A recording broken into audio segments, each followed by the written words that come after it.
Right, okay? Om idaggo havihi prajananam me astu dashaviraggo sarvaganaggo svastaye atmashani prajashani pashushani lokashanya bhayashani agnehe prajam bahulam me karotpannam payoreto asmasu datta आरात्रिपार्थिवग्गो रजः पितुरप्रायिधामभिः दिवः सदाग्गोऽसि बृहति वितिष्ठस आप्वेकं वर्तते तमः अग्निर्देवता वातो देवता सूर्यो देवता चन्द्रमा देवता वसवो देवता रुद्रा देवता दित्या देवता मरुतो देवता विश्वे देवा देवता बृहस्पतिर्देवतेन्द्रो देवता वरुणो देवता ॐ सरस्वती नमस्तुभ्यं वरदे कामरूपिणी विद्यारम्भं करिष्यामि सिद्धिर्भवतु मे सदा.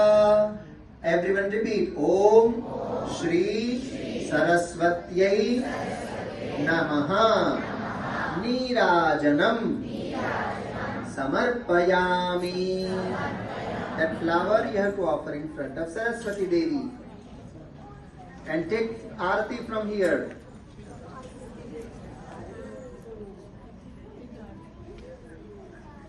स्वात्मकल्याणार्थे आत्माभिवन्दनम्. Om Hastam Prakshalya Mantra Pushpanjalihi. Everyone take flower. Now this is a Mantra Pushpam.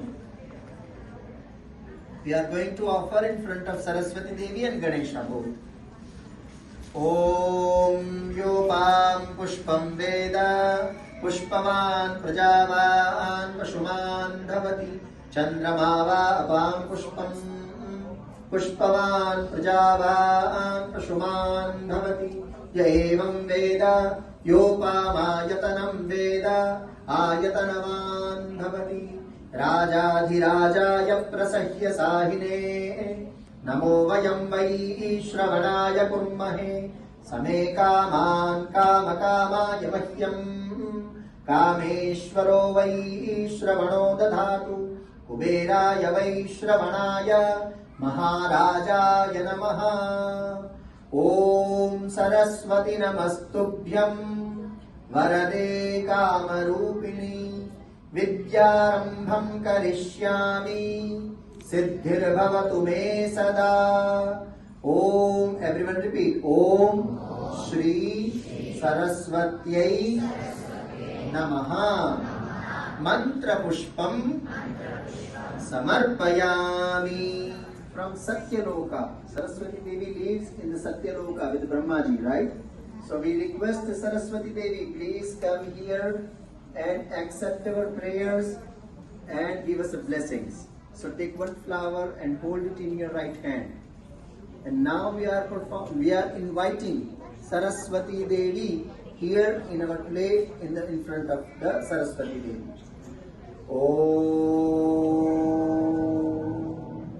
Ya kundendu tushar dhavala Ya shubhravastravruta Ya veena varadanda manditakara Ya shveta padmasana Ya brahmachyuta shankara prabhutibhir Devai sada vandita Samam patu Saraswati Bhagavati.